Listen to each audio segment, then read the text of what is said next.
assalaamu calaykum. Sidee la isaga joojin karaa daawashada filimada galmada? Sidee la isaga daaweyn karaa biyo-baxa degdega ah? Weydiimahan iyo kuwa la midka ahi muddo ku dhow 2 sano ayay igu soo laablaabanayeen.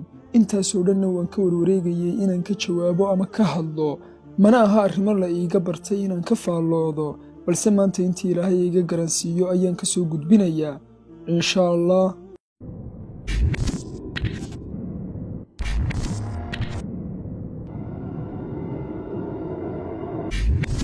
aynu ka horreyno filimada galmada asal ahaanba sababta loo sameeyey ayaa ah in garaadkaaga lagu maamulo oo lagu qabsado. haddii aad isweydiisid sidee ayaa loogu qabsanayaana, waxaa addoon lagaaga dhigayaa xiisahaaga iyo rabitaanka naftaada, waxaana kugu adkaanaysa inaad go'aan ka qaadato.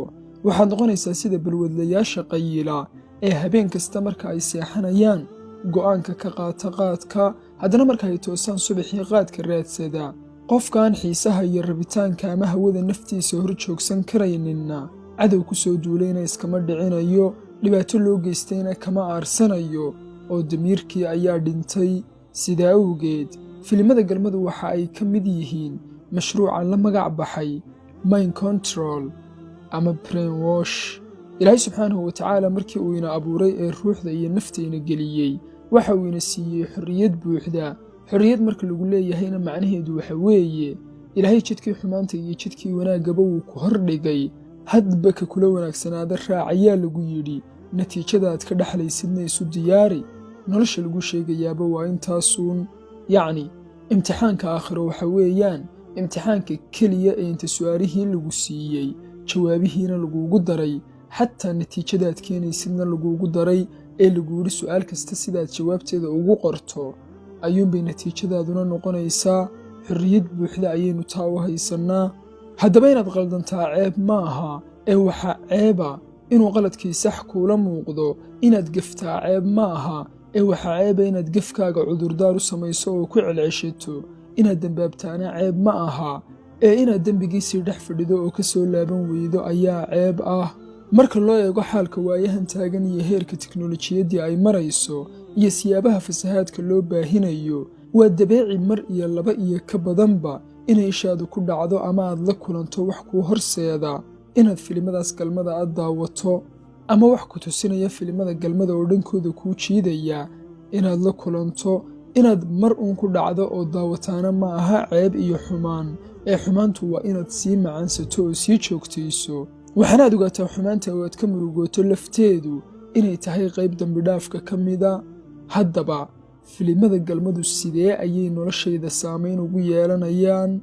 dhacdooyinka iyo falalka ama akshinada aad ku daawanayso filimadaasi, ha ahaato qaababka la samaynayo, awoodda dadka jilaya, dhawaaqyada iyo codadka baxaya, iyo raaxada lagu tusayaba, dhammaantood waa humaag iyo wax aan jirin ee samaysa. ujeedka laga leeyahayna waa in garaadkaaga dhacdooyinkan lagu daabaco, si hadhow markaad lamaano yeelato aad u damacdo in aad wixii oo dhan u hesho oo u fashilanto. halkan weeyaan halkaanay haddaba badankeennu fahansanayn, oo waxa uu qof kasta isweydiinayaa haddii wuxuba ay tahay qaababka la samaynayay iyo in yaro qayla ayaa camaajuraynta. maxaan ku fashilmayaa? sidee ayaanu fashilmayaa markaan lamaano yeesho?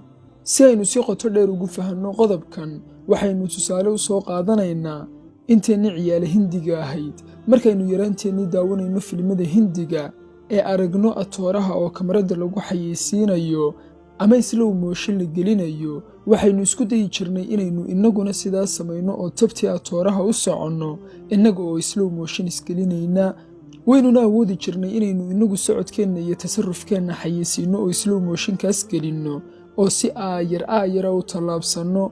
balse dhibtayna diiqadayn jirtay ee aynu ka xanaaqi jirnay marka ay nala kulantaa waxay ahayd in marka wax innaga inaga baxsan oo deegaanka ahi ay inaga qasaan xayeysiintii iyo slow motionkii, sida markaad caaga tuurto halka ay atooraha slow motionkaas ugu soconaysay caagadiisu ee aayar hawada u sii maraysay, adiga markiiba halkii aad ku tuurtay ayay ku dhacaysaa. macaansigii slow motionka ama xayeysiinta aad ku jirtayna qiimihii ayay ka qaadaysaa oo kuuma dhadhamayo. yacni sida atooraha kamarada loogu xayeysiiyo ee slow motionka loo geliyo, adigu waad samayn kartaa oo waad isu gelin kartaa slow motionkaas laakiin degaankii ayaan slow motionkaas kula gelayn ee isagu sidiisii dabiiciga ahayd ee ilaahay ugu talagalay u soconaya.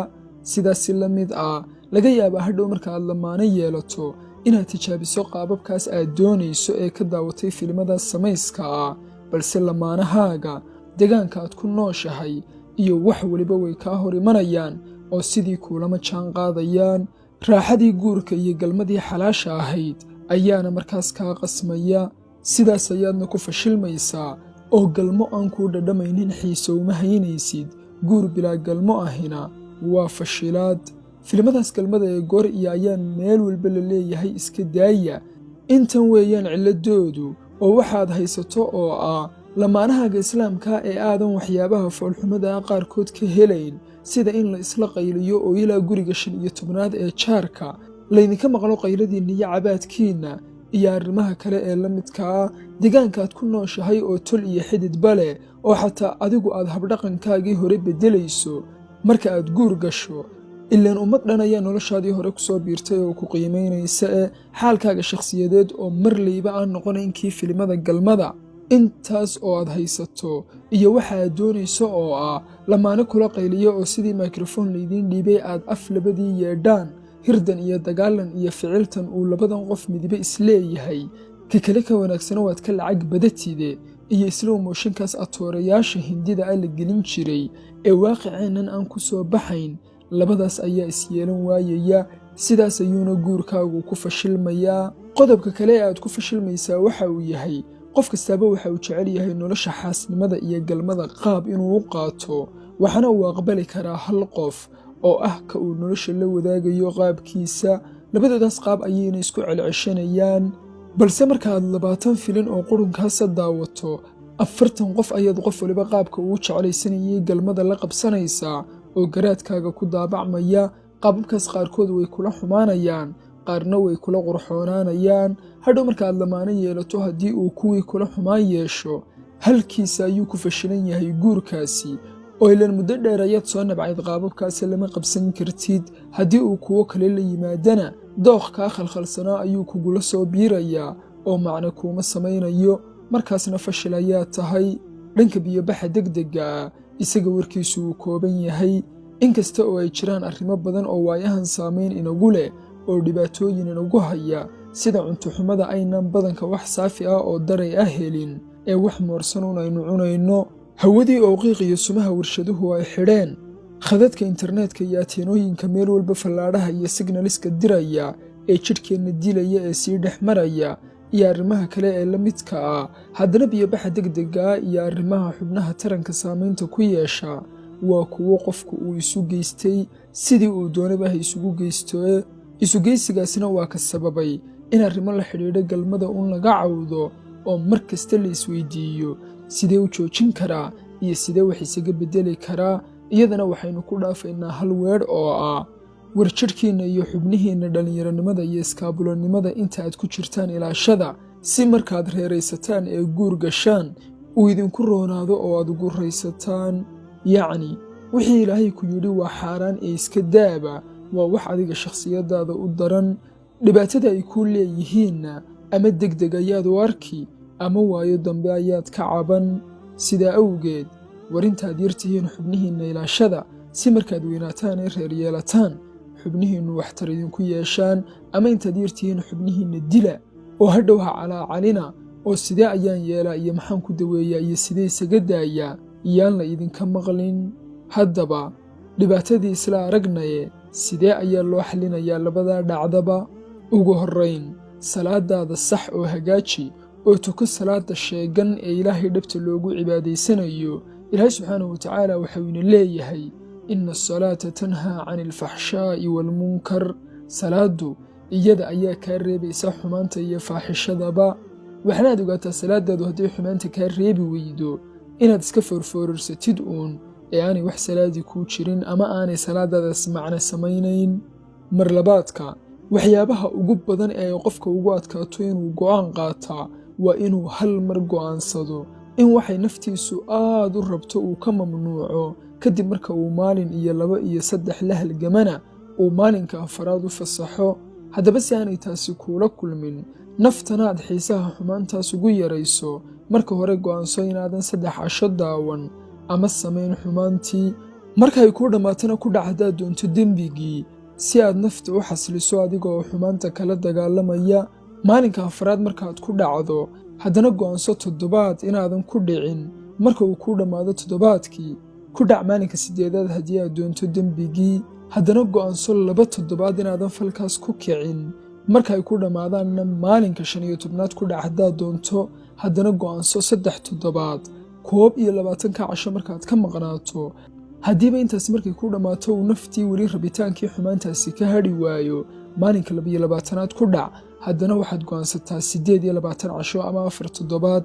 sidaad sidaa ugu wado, aakhirka waxay xumaantii kula noqonaysaa wax aan naftaada raad iyo saamayntoona ku lahayn. sidaas ayaadna ku ilaawaysaa. laakiin haddii imika markaad muuqaalkan daawato aad tiraahdo wallaahi maanta igu dambaysay inaan dib waxaa laygu arag, 3-4 casho kabacdi dib baad u bilaabaysaa. marka 3aad, si aad dembi uga soo laabato, waa inaad ka bedelataa degaankii. tusaale, asxaabtii kula wadaagi jirtay isku day inaad iyagana beddesho. haddii ay kuu suuroobi weydo ka hadh.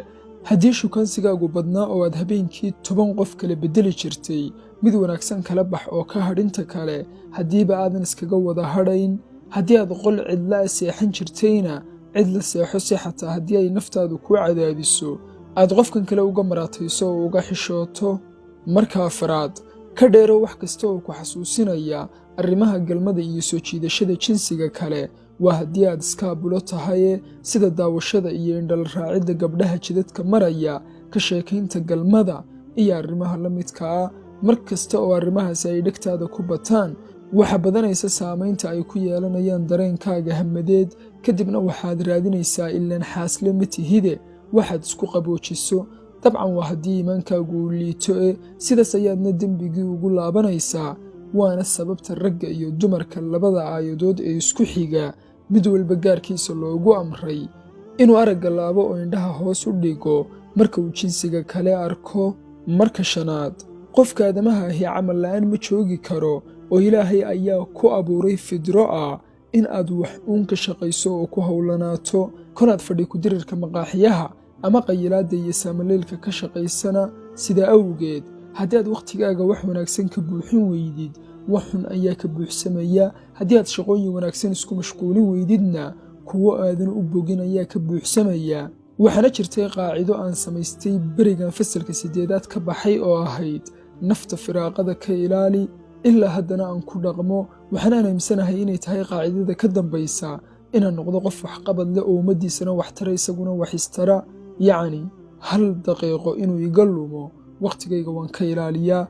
xataa markaan asxaabteeda la fadhiyo ee la sheekaysanayo, waxaan isku dayaa sheekadaasi inay noqoto mid manfac leh oo si uunan wax uga faa'iidayo, walow xataa inaanu qosollo oo nafta ka qosolsiinana ha ahaato. yacni ha iska soo fadhiin. iska soo fadhigaasi waxa uu kuu horseedayaa inaad waxun ka qabato halkii aad wax wanaagsan ka qaban lahayde. dhegihii Ilaahay waaniyo ayuunbaa waansan. intii aan talo iyo tusaale ka soo gudbin karayay mawduucaas waan ka soo gudbiyey. su'aalo ilaa bilowgii kanaalka igu soo noqnoqonayeyna waxaan u arkaa maanta xoogaa inaan ka jawaabay. haddii wax kale oo xogaa oo dheeraada aan kala kulmana, insha Allah waan idiin soo gudbinayaa. wassalaamu calaykum.